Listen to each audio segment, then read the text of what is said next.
मनोरंजन की दुनिया आज गहरे सदमे में है। एक ऐसा चेहरा जो कभी कांटा लगा के जरिए हर दिल पर छा गया था, आज वो हमारे बीच नहीं रही। 42 साल की उम्र में अचानक दुनिया को अलविदा कह गई मॉडल और एक्ट्रेस शेफाली जरीवाला। फैन से लेकर उनके करीबी तक इस खबर पर यकीन ही नहीं कर पा रहे हैं। शेफाली की जिंदगी सिर्फ ग्लैमर और स्टेज लाइट्स तक सीमित नहीं थी। उनकी जिंदगी में एक ऐसा दौर भी आया जब वो एक गहरी और खामोश जंग लड़ रही थी, मिर्गी जैसी बीमारी से।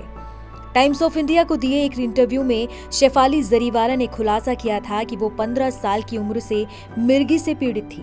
उन्होंने कहा था कि मुझे 15 साल की उम्र में मिर्गी का दौरा पड़ा था। मुझे याद है कि उस समय में अपनी पढ़ाई में अच्छा करने के लिए बहुत प्रेशर में थी।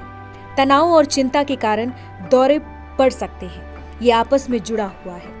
आपको डिप्रेशन के कारण दौरा पड़ सकता है। शेफाली ने कभी कैमरों के सामने इस दर्द को जाहिर नहीं किया, लेकिन एक इंटरव्यू में उन्होंने इस बीमारी से अपने 15 साल के संघर्ष को बहुत ईमानदारी से साझा किया था।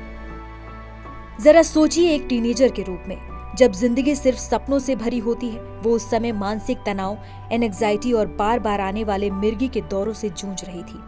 अभिनेत्री ने क्लियरली बताया था कि इस सिचुएशन ने उनके आत्मविश्वास और काम करने की क्षमता को कैसे प्रभावित किया था। उन्होंने कहा था कि मुझे क्लासेस में स्टेज के पीछे, सड़कों पर और कहीं कहीं दौरे पड़ते थे, जिससे मेरा सेल्फ कॉन्फिडेंस कम हो गया। कांटा लगा के बाद अपने करियर पर मिर्गी के दौरों को प्रभाव पड़ने के बारे में बात करते हुए शेफाली ने कहा कि कांटा लगा करने के बाद लोगों ने मुझसे पूछा कि मैं ज्यादा काम क्यों नहीं करती। अब मैं कह सकती हूँ कि मिर्गी के दौरे की वजह से ही मैं ज्यादा काम नहीं कर पाती थी। मुझे नहीं पता था कि मुझे अगला दौरा कब पड़ेगा। ये 15 साल तक चलता रहा। इस जंग ने उनके करियर पर भी असर डाला। लोग पूछते थे कांटा लगा के बाद शेफाली क्यों गायब हो गई। अब जवाब साफ है, वो हर दिन एक अदृश्य लड़ाई लड़ रही थी, लेकिन उन्होंने हार नहीं मानी। कई सालों तक लगातार संघर्ष के बाद शेफाली ने खुद को संभाला। वो कहती थी कि बीमारियां दवा से नहीं, साथ से भी ठीक होती हैं, और उसी सपोर्ट सिस्टम ने उन्हें एक बार फिर जीना सिखाया।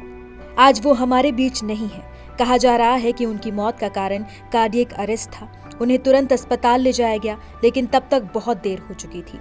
शेफाली जरीवाला सिर्फ एक म्यूजिक वीडियो की स्टार नहीं थी, वो उन हजारों लोगों की उम्मीद थी जो मानसिक और न्यूरोलॉजिकल बीमारियों से लड़ रहे हैं। आज वो भले ही हमारे साथ नहीं है, लेकिन उनकी कहानी हमेशा एक प्रेरणा की तरह जिंदा रहेगी।